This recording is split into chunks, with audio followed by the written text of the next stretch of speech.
Islamic scholars بیانت کے لیے M اے official channel کو سبسکرائب کریں، ویڈیو کو لائک، کامنٹ اینڈ شیئر کریں۔ من الشیطان الرجیم بسم اللہ الرحمن الرحیم ألم نشرح لك صدرك ووضعنا عنك وزرك الذي أنقض ظهرك ورفعنا لك ذكرك فإن مع العسر يسرا إن مع العسر يسرا فإذا فرغت فانصب وإلى ربك فارغب آمنت بالله صدق الله مولانا العظيم وصدق رسوله النبي الكريم ونحن على ذلك من الشاهدين والشاكرين والحمد لله رب العالمین۔ بزرگان محترم اور برادران عزیز، یہ سورہ الم نشرح ہے جس کی کچھ تشریح پچھلے جمعہ سے شروع کی تھی۔ اس میں اللہ تبارک و تعالی نے حضور نبی کریم سرور دو عالم صلی اللہ علیہ وسلم کو اپنی نعمتیں یاد دلائی ہیں، اور سب سے پہلے تو یہ فرمایا کہ الم نشرح لک صدرک، کیا ہم نے آپ کی خاطر آپ کے سینے کو کھول نہیں دیا؟ سینے کے کھولنے سے کیا مراد ہے یہ پچھلے جمعہ میں تفصیل کے ساتھ عرض کر چکا ہوں۔ پھر آگے فرمایا کہ وَوَضَعْنَا عَنْكَ وِزْرَكَ الَّذِي أَنْقَضَ ظَهْرَكَ، اور ہم نے آپ سے آپ کا وہ بوجھ اتار دیا جس نے آپ کی کمر توڑ رکھی تھی۔ کمر توڑنا یہ ایک محاورہ ہے، یعنی کوئی آدمی کو کوئی فکر ہو، کوئی تشویش ہو، کوئی بوجھ انسان کے اوپر پڑا ہوا ہو اور شدت کے ساتھ پڑا ہوا ہو، تو محاورے میں کہا جاتا ہے کہ اس غم نے، اس تشویش نے، اس فکر نے میری کمر توڑ دی۔ تو وہ کون سا بوجھ تھا جس نے نبی کریم سرور دو عالم صلی اللہ علیہ وسلم کے بارے میں فرمایا گیا کہ تمہاری کمر توڑ رکھی ہے؟ تو اس کی بہت سارے سرکار دو عالم صلی اللہ علیہ وسلم کے اوپر افکار تھے، بہت سے مسائل تھے، لیکن سب سے اہم اور سب سے زیادہ حضور اقدس صلی اللہ علیہ وسلم کے لیے بوجھ کی جو بات تھی وہ نبوت کی ذمہ داریوں کا بوجھ تھا، اور اس امت کی نجات، امت کو نجات دلانے کی کوششوں کا بوجھ تھا کہ جس ماحول کے اندر آپ دنیا میں تشریف لائے اور جس طرح آپ پر یہ ذمہ داری ڈالی گئی کہ وہ پوری دنیا جو کفر اور ضلالت میں ڈوبی ہوئی تھی اس کو ہدایت کے راستے پر لائیں اور اس کو جہنم سے نجات دلوائیں، اتنی بڑی ذمہ داری جو اس سے پہلے کسی پیغمبر پر نہیں آئی۔ اس لیے کہ نبی کریم صلی اللہ علیہ وسلم کی تشریف آوری سے پہلے جو پیغمبر آتے تھے ان میں سے ہر پیغمبر اپنی قوم کے اندر مبعوث ہوتا تھا۔ مثلا حضرت صالح علیہ السلام قوم سمود کے اندر مبعوث ہوئے تھے اور انہی کی حد تک آپ کو دعوت دینی تھی۔ حضرت ہود علیہ السلام قوم عاد کی طرف مبعوث ہوئے تھے، قوم عاد ہی کی حد تک آپ کو دعوت دینی تھی، اور دوسری قوموں کی طرف دعوت دینے کا آپ کو ان لوگوں کے اوپر بوجھ نہیں ڈالا گیا تھا۔ حضرت موسیٰ علیہ السلام، حضرت عیسیٰ علیہ السلام یہ بنی اسرائیل کی طرف مبعوث ہوئے تھے، بنو اسرائیل کی حد تک ان کی دعوت محدود تھی، لیکن حضور اقدس سرور عالم صلی اللہ علیہ وسلم کو اللہ تبارک و تعالی خاتم النبیین بنایا، آخری پیغمبر، اور آپ کی دعوت صرف قریش کی حد تک یا عرب کی حد تک نہیں تھی، پوری دنیا کے لیے تھی، اور پوری دنیا کے لیے بھی دنیا کے آخری دن تک، قیامت تک آپ کی نبوت کا سلسلہ اور آپ کی دعوت کا سلسلہ جاری رہنا تھا۔ تو آپ کی دعوت پوری دنیا کے لیے تھی، تمام دنیا کے لیے تھی، کسی خاص قوم کے ساتھ مخصوص نہیں تھی۔ چنانچہ قرآن کریم میں فرمایا وما ارسلناک الا کافۃ للناس بشیرا ونذیرا، ہم نے آپ کو بشیر اور نذیر بنا کر بھیجا ہے۔ بشیر کے معنی خوشخبری دینے والا جنت کی، اور نذیر کے معنی خبردار کرنے والا دوزخ کے عذاب سے، یہ بنا کر بھیجا کافۃ للناس، تمام انسانیت کے لیے۔ تو یہ ذمہ داری کہ پوری انسانیت کو، پوری دنیا کو اسلام کی دعوت دینی ہے اور ان کو جہنم کی آگ سے بچانا ہے، یہ ذمہ داری کا بوجھ سب سے بڑا بوجھ تھا جو نبی کریم سرور دو عالم صلی اللہ علیہ وسلم کے اوپر ڈالا گیا تھا۔ اور ظاہر ہے کہ اس کا بوجھ اتنا تھا کہ شروع میں جب آپ پر وحی نازل ہوئی تو آپ کو جاڑا چڑھ گیا تھا، لیکن پھر اللہ تبارک و تعالیٰ نے اس بوجھ کو اٹھانے کی نہ صرف یہ کہ صلاحیت عطا فرمائی، اس کی قوت عطا فرمائی، اور اللہ تبارک و تعالیٰ نے وہ صلاحیتیں اللہ تبارک و تعالیٰ آپ کو عطا فرمائی کہ جن کے نتیجے میں یہ بوجھ آپ کے لیے آسان ہو گیا۔ تو وَوَضَعْنَا عَنْكَ وِزْرَكَ، ہم نے آپ کا وہ بوجھ اتار دیا جس نے آپ کی کمر توڑ رکھی تھی۔ یعنی اللہ تبارک و تعالیٰ نے پھر اپنے خاص فضل و کرم سے طبیعت پر سکینت نازل فرمائی، اور وہ طریقے اللہ تبارک و تعالیٰ نے سجھائے کہ جس کے ذریعے دعوت کا یہ کام آپ کے لیے آسان ہو جائے۔ پھر رفتہ رفتہ آپ کے آوان و انصار بھی پیدا فرمائے، مددگار بھی پیدا فرمائے، حضرات صحابہ کرام رضی اللہ تعالیٰ عنہم اجمعین، ایسے جانثار ساتھی آپ کو عطا فرمائے کہ ایسے جانثار ساتھی روئے زمین پر کسی اور کو نصیب نہیں ہوئے۔ ایسے صحابہ کرام رضی اللہ تعالیٰ عنہم اجمعین آپ کو عطا فرمائے۔ تو اس طرح آپ نے، اللہ تبارک و تعالیٰ نے وہ بوجھ سرکار دو عالم صلی اللہ علیہ وسلم کا ہلکا کر دیا، وہ بوجھ اتار دیا۔ پھر فرمایا کہ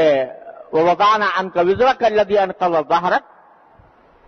فَإِنَّ مَعَ الْعُسْرِ يُسْرًا إِنَّ مَعَ الْعُسْرِ يُسْرًا۔ تو اب یہ بات سمجھ لو کہ تنگی کے ساتھ، مشکل کے ساتھ آسانی بھی ہوتی ہے۔ یہ بات دو مرتبہ ارشاد فرمائی اللہ تعالیٰ نے، فَإِنَّ مَعَ الْعُسْرِ يُسْرًا، کہ ہر مشکل کے ساتھ ایک آسانی ہوتی ہے، ہر مشکل کے ساتھ ایک آسانی ہوتی ہے۔ یہ اللہ تبارک و تعالیٰ نے زور دے کر دو مرتبہ یہ بات ارشاد فرمائی۔ اس میں دیکھنے کی بات یہ ہے کہ لفظ یہ استعمال فرمایا کہ مشکل کے ساتھ آسانی، ساتھ کے معنی دو ہوتے ہیں۔ ایک تو یہ کہ جس وقت مشکل آ رہی ہے اسی وقت آسانی بھی ہے، اور محاورے میں بعض اوقات یہ بھی کہا جاتا ہے کہ مشکل کے بعد اگر آسانی آ جائے تو وہ مشکل کے ساتھ ہی آسانی بھی آ گئی۔ دونوں باتیں یہاں پر مقصود ہیں۔ ایک تو جس وقت مشکل آ رہی ہوتی ہے، کوئی پریشانی، کوئی صدمہ، کوئی غم انسان کے اوپر طاری ہوتا ہے، تو اللہ تبارک و تعالیٰ کی طرف سے عین اس صدمے کے وقت میں بھی اور عین اس غم اور پریشانی کے وقت میں بھی بہت سی باتیں ایسی ہوتی ہیں کہ اگر انسان ان پر غور کرے تو وہ آسانی کا سبب بن جاتی ہیں، اس مشکل کو آسان کر دیتی ہیں۔ مگر ہم چونکہ بے صبرے واقع ہوئے ہیں، اس واسطے اگر ذرا بھی کوئی تکلیف آ جاتی ہے تو انسان اس تکلیف کو لے بیٹھتا ہے، اور اس تکلیف کے ساتھ ہی اللہ تبارک و تعالیٰ کی جو بے شمار نعمتیں ہیں ان کو بھول جاتا ہے۔ تو اس کا نتیجہ یہ ہے کہ اس چھوٹی سی تکلیف کے اوپر آدمی شکوہ کرنے لگتا ہے، اس چھوٹی سی تکلیف کو لے بیٹھتا ہے، اس کو اپنے لیے پریشانی کا سبب بنا دیتا ہے، نعمتوں کو بھول جاتا ہے۔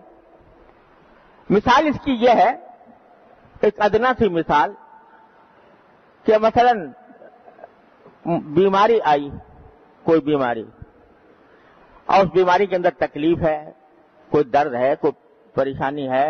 بخار چڑھ گیا ہے یا کوئی اور بیماری لاحق ہو گئی ہے، تو بے شک یہ تکلیف تو ہے، مشکل تو ہے، لیکن اگر انسان غور کرے تو ہر انسان کو اس مصیبت میں، اس تکلیف میں بے شمار نعمتیں بھی میسر ہوتی ہیں۔ مثلا بخار چڑھا ہوا ہے، اب آدمی تو اسی بخار کو لے کے بیٹھ گیا کہ مجھے بخار چڑھ گیا، لیکن اگر دیکھے تو جسم کے سارے اعضاء ٹھیک ٹھیک کام کر رہے ہیں، آنکھیں صحیح طریقے سے دیکھ رہی ہیں، کان صحیح طریقے سے سن رہے ہیں، زبان سے کے اندر بولنے کی طاقت موجود ہے۔ تو اس خاص بیماری کے ساتھ ہی اللہ تبارک و تعالی نے بے شمار نعمتیں بھی دے رکھی ہیں۔ آدمی اگر یہ تصور کرے کہ بخار بھی ہے، بخار ہے، لیکن اگر بخار کے ساتھ مجھے بینائی کی طاقت نہ ہوتی، مجھے بولنے کی طاقت نہ ہوتی، میرے سننے کی طاقت نہ ہوتی، تو میرا کیا حال بنتا؟ لیکن اللہ تبارک و تعالی نے اپنے فضل و کرم سے یہ ساری صلاحیتیں میری بحال رکھی ہوئی ہیں۔ اگر آدمی یہ غور کرے تو اس کو پتہ چلے کہ اسی ایک مشکل کے ساتھ کتنی آسانی اللہ تعالی نے عطا فرما رکھی ہیں۔ میرے والد ماجد قدس اللہ تعالی سرہ کے استاد تھے حضرت مولانا سید اصغر حسین صاحب رحمۃ اللہ علیہ، حضرت میاں صاحب کے نام سے مشہور تھے، بڑے ولی اللہ بزرگ تھے۔ ایک مرتبہ وہ بیمار ہو گئے، بخار بہت شدید تھا۔ میرے والد رحمۃ اللہ علیہ ان کی عیادت کے لیے تشریف لے گئے، تو جا کر پوچھا کہ حضرت کیسے مزاج ہے؟ بخار میں جل رہے تھے حضرت اس وقت، تو پوچھا حضرت کیسے مزاج ہے؟ تو فرمایا بھائی اللہ تعالیٰ کا شکر ہے میری آنکھیں ٹھیک کام کر رہی ہیں، اللہ تعالیٰ کا شکر ہے میرے کان ٹھیک کام کر رہے ہیں، اللہ تعالیٰ کا شکر ہے میری زبان ٹھیک کام کر رہی ہے، اللہ تعالیٰ کا شکر ہے کہ میرا دل صحیح کام کر رہا ہے، اللہ تعالیٰ کا شکر ہے جگر ٹھیک محفوظ ہے۔ البتہ بخار ہو گیا، دعا کرو اللہ تعالیٰ وہ بھی دور فرما دیا۔ یہ ہے ایک مومن کی بات کہ پہلے جتنی نعمتیں تھیں ان کا استحضار کیا، ان کے اوپر توجہ دی، ان پر اللہ تعالیٰ کا شکر ادا کیا، اور پھر ساتھ میں اس کے بعد تکلیف کا ذکر کیا۔ بے شک یہ تکلیف ہے، دعا کرو کہ اللہ تعالیٰ وہ بھی ظاہر فرما دے۔ یہ ان مع العسر یسرا کہ اس تنگی کے ساتھ، مشکل کے ساتھ آدمی تصور کرے تو اللہ تعالیٰ کی طرف سے آسانی کے کتنے اسباب۔ پھر یہ دیکھو کہ اگر کوئی شخص بیمار ہو جائے اور تیماردار کوئی نہ ہو، پیسے اتنے نہ ہو کہ علاج کرا سکے، کوئی ہمدردی کا کلمہ کہنے والا موجود نہ ہو، تو کتنی وہ بیماری شدید ہو جائے۔ لیکن اگر بیماری ہے لیکن ہمدرد تیماردار بھی موجود ہے، ہمدرد معالج موجود ہے، ڈاکٹر یا طبیب موجود ہے جو علاج کرنے، دوا موجود ہے کہ وہ کھا رہا ہے، تو اس تنگی کی حالت میں بھی اللہ تعالی نے کتنے اسباب آسانی کے پیدا فرما رکھے ہیں۔ یہ میں نے ایک چھوٹی سی مثال دی ہے، دنیا کی ہر تکلیف میں اگر دیکھا جائے تو اللہ تبارک و تعالیٰ کی طرف سے ساتھ ہی ساتھ بہت ساری نعمتیں بھی موجود ہوتی ہیں۔ پھر ایک بات اور کہ مومن کے لیے یہ تصور کہ جو کچھ تکلیف مجھے پہنچ رہی ہے وہ اللہ تبارک و تعالیٰ کی حکمت اور مشیت سے پہنچ رہی ہے، اور اس تکلیف کے نتیجے میں میرے گناہ معاف ہو رہے ہیں، میرے درجے بلند ہو رہے ہیں۔ کیونکہ حدیث میں رسول اللہ صلی اللہ علیہ وسلم نے فرمایا کہ اگر کسی بندے کو کانٹا بھی چبھ جائے تو اللہ تعالیٰ اس کی مغفرت کا ذریعہ بناتے ہیں، اس کے درجات کی بلندی کا ذریعہ بناتے ہیں۔ یہاں تک کہ فرمایا حتی الہم یہمہ، یعنی یہاں تک کہ اگر کوئی کسی کو پریشانی لائق ہو گئی ہے، کوئی ذہنی پریشانی لائق ہو گئی ہے، اس پر بھی اللہ تبارک و تعالیٰ کی طرف سے اجر ملتا ہے۔ تو عین تکلیف کے وقت میں بھی، عین مشکل کے وقت میں بھی اللہ تبارک و تعالیٰ نے اس مشکل کو ایک مومن کے لیے اس طرح آسان کر دیا ہے کہ بھئی یہ تو مشکل جو کچھ بھی آ رہی ہے تقدیر کا حصہ ہے،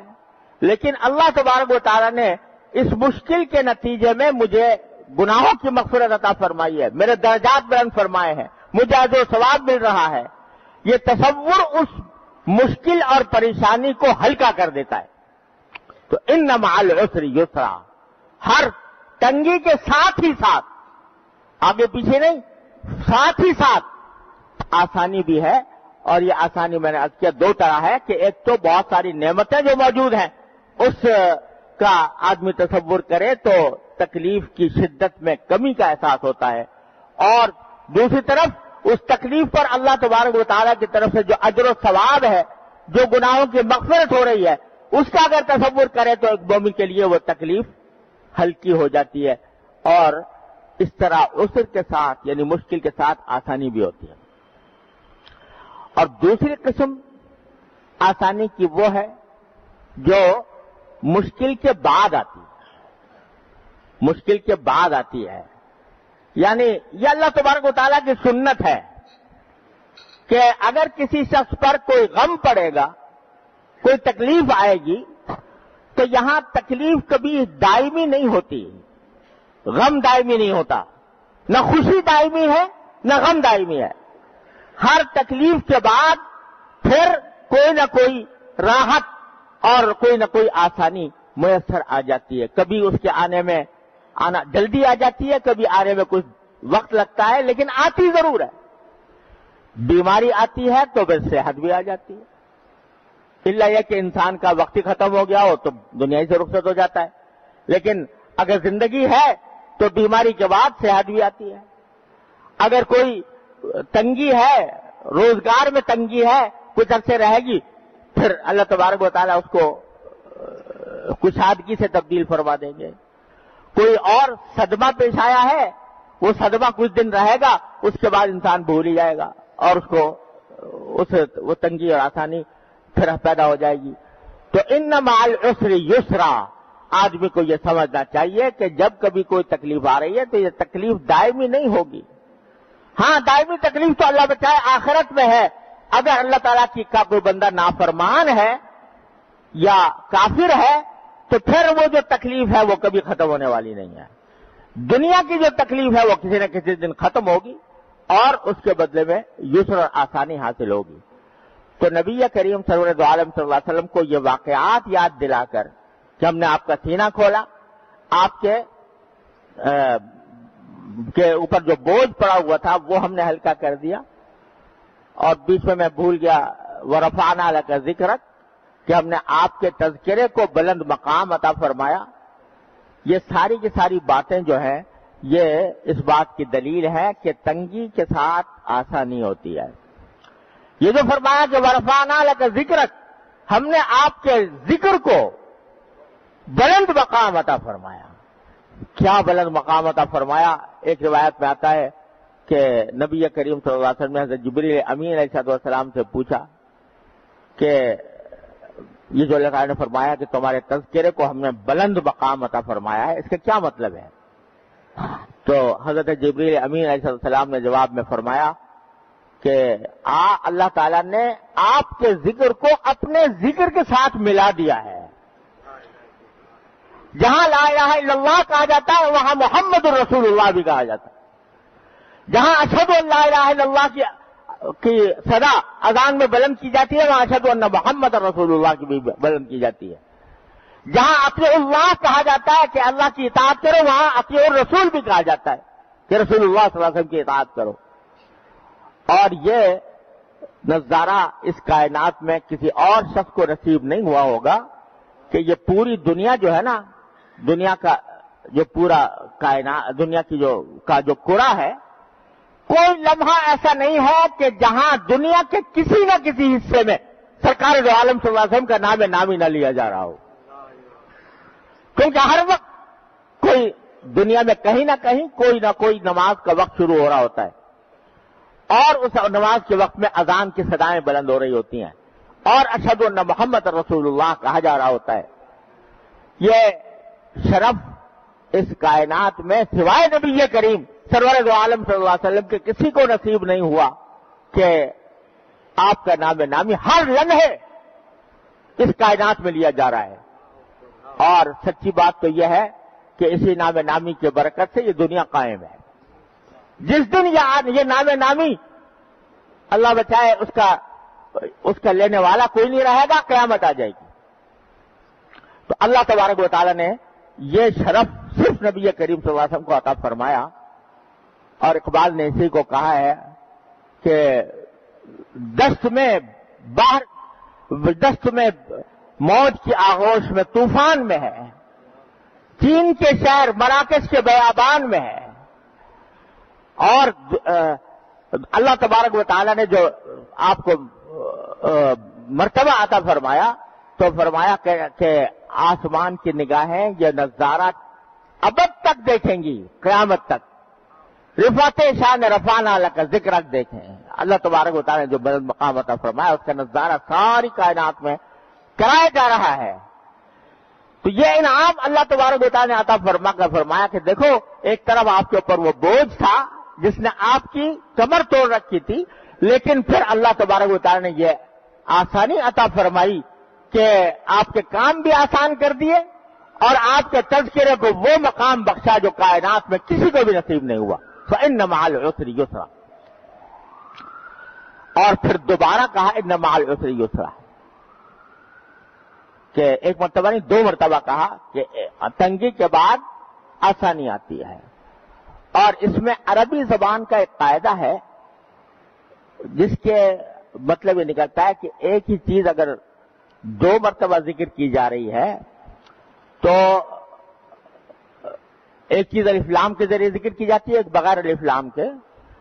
تو جو الف لام کے ساتھ ذکر کی جاتی ہے وہ تو ایک ہی ہوتی ہے، اور جو بغیر الف لام کی ذکر کی جاتی ہے وہ 2 ہوتی ہے۔ لہذا اس آیت میں اشارہ ہے کہ ایک تنگی آئے گی تو 2 آسانیاں آئیں گی، ایک تنگی آئے گی تو 2 آسانیاں آئیں گی۔ چنانچہ خود نبی کریم صلی اللہ علیہ وسلم نے ایک مرتبہ یہ حقیقت ارشاد فرمائی کہ اللہ تبارک و تعالیٰ کا یہ کرم دیکھو کہ ایک تنگی کے ساتھ 2 آسانیاں تھیں۔ 2 آسانیاں، ایک یہ کہ بعض اوقات دنیائی کے اندر ایک تنگی کی وجہ 2 آسانیاں مل جاتی ہیں، اور اگر دوسرے لحاظ سے دیکھیں تو ایک آسانی دنیا کے اندر اور ایک ساری آخرت کے اندر، کہ اس مشکل اور پریشانی کے نتیجے میں اللہ تبارک و تعالیٰ دنیا میں بھی آسانی پھر عطا فرماتے ہیں اور پھر آخرت کے اندر بھی عطا فرماتے ہیں۔ یہ بات ہر مومن کو ہر پریشانی کے وقت میں ذہن نشین رکھنی چاہیے کہ ان مع العسر یسرا، تنگی کے بعد 2 آسانیاں انشاءاللہ آئیں گی اور ضرور آئیں گی۔ اللہ تبارک و تعالیٰ اپنے فضل و کرم سے اس حقیقت کو ہمیں سمجھنے کی توفیق عطا فرمائے اور اس کا شکر ادا کرنے کی توفیق عطا فرمائے۔ اب وقت ختم ہو گیا ہے، باقی تفصیل انشاءاللہ اللہ نے زندگی دی تو عید الاضحیٰ کے بعد عرض کروں گا۔ وآخر دعوانا الحمدللہ رب العالمین۔